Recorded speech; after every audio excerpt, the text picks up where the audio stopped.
화학과학과의 박사과정을 맡은 김준표라고 합니다. 오늘 발표드릴 내용은 녹조류인 클레미도모나스 레이나리티를 이용해서 황결핍 조건에서 황성분을 조절하여 연속적인 수 생산에 관하여 발표를 하겠습니다.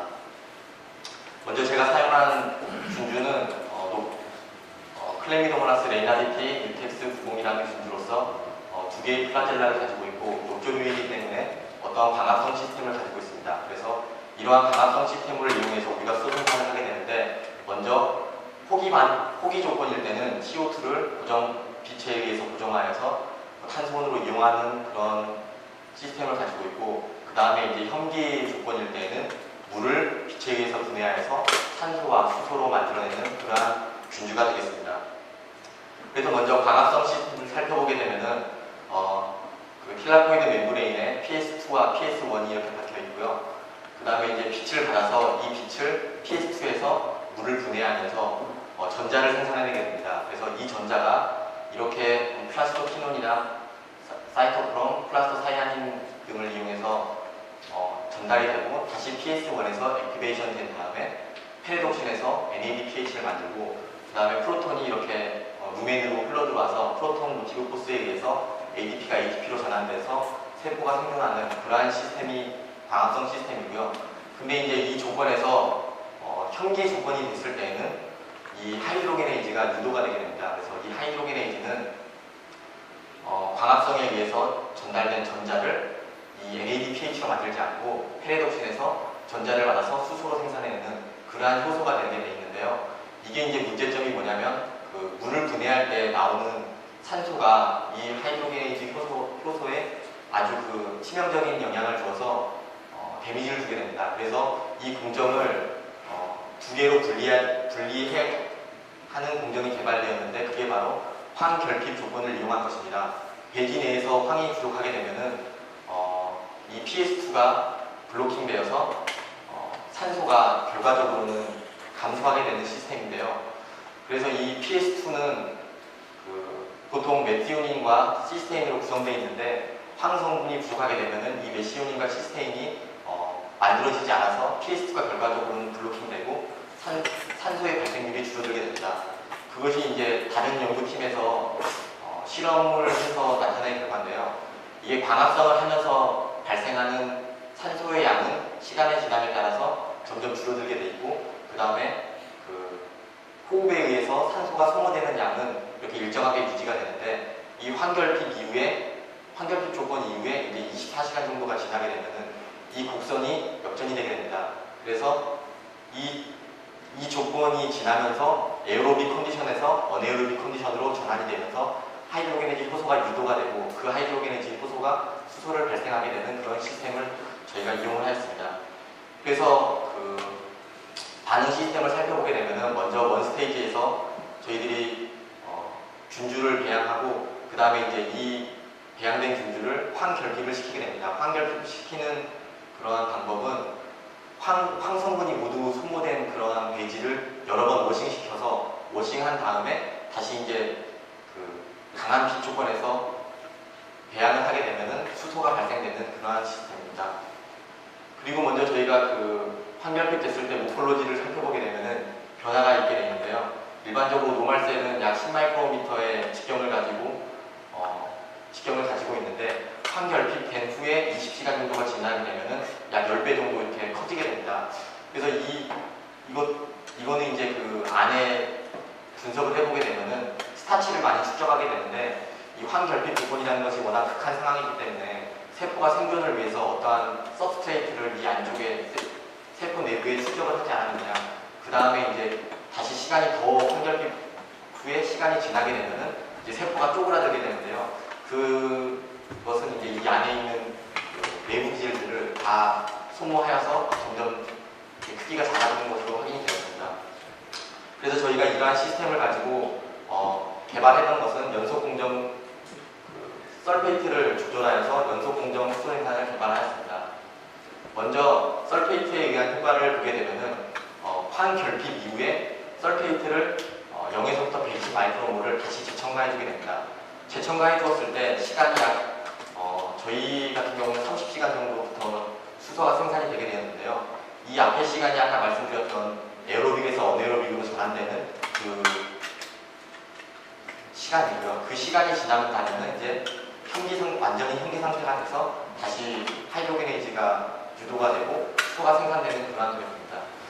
그래서 보게 되면은 설페이트 30을 첨가해 주었을 때 저희가 가장 많은 수소 생산이 되는 것을 보았고요. 그 다음에 이제 설페이트 60을 첨가해 주었을 때는 오히려 이렇게 수소 생산이 저해가 되고 120을 첨가해 주었을 때는 아예 수소가 생산되지 않는 것을 확인할 수 있었습니다. 그래서 저희가 중요하게 생각하는 것은 설페이트를 첨가해 준다는 의미는 다시 그 PS2에 블로킹된 PS2를 약간이나마 재생을 시켜준다는 건데요. 그 재생을 시켜준다는 것이 바로 그 옥시겐 이볼빙 컴플렉스에서 물을 분해해서 전자를 더 많이 생산해내게 되기 때문에 그 수소가 더 많이 증가한다는 것으로 볼 수 있었습니다. 그래서 0과 15와 30 마이크로몰까지 넣어줬을 때는 점점 수소 생산이 증가하는 것을 확인할 수 있었는데 이제 60을 넣어줬을 때는 그 PS2의 그 회복이 좋음에도 불구하고 수소 생산이 저해가 되는 것을 확인할 수 있습니다. 그 이유는 수소 생산이 일반적으로 24시간 정도 되면은 그 에어로빅에서 어네어로빅으로 빠른 전환이 이루어져야 되는데 이제 60 마이크로몰을 첨가해주게 된다 보면은 이제 이게 60 마이크로몰의 그 설페이트 소모 속도인데요. 그 소모 속도가 다른 농도를 첨가해준 것보다 그 느리게 소모가 됩니다. 따라서 이 전환되는 속도가 느려지기 때문에 수소 생산량도 줄어들었다고 볼 수 있게 되고요. 그 다음에 더 많은 설페이트를 재첨가해줬을 때는 이렇게 황결핍이 일어나지 않게 됩니다.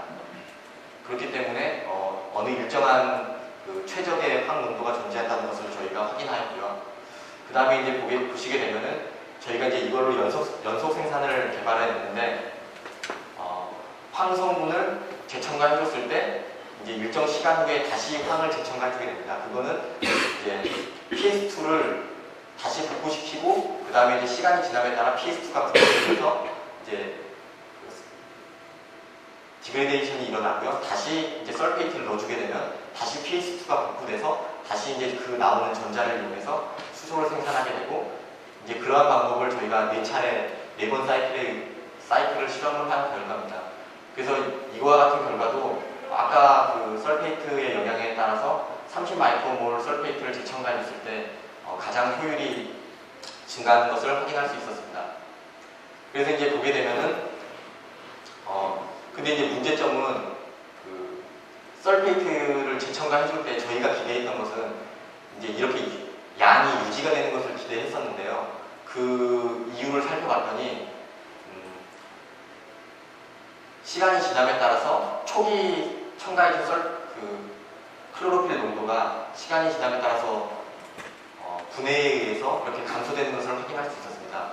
그래서 이러한 감소에 의해서 이 수소 생산량이 유지가 되지 못하고 점점 이렇게 감소하는 것을 발견했었는데요.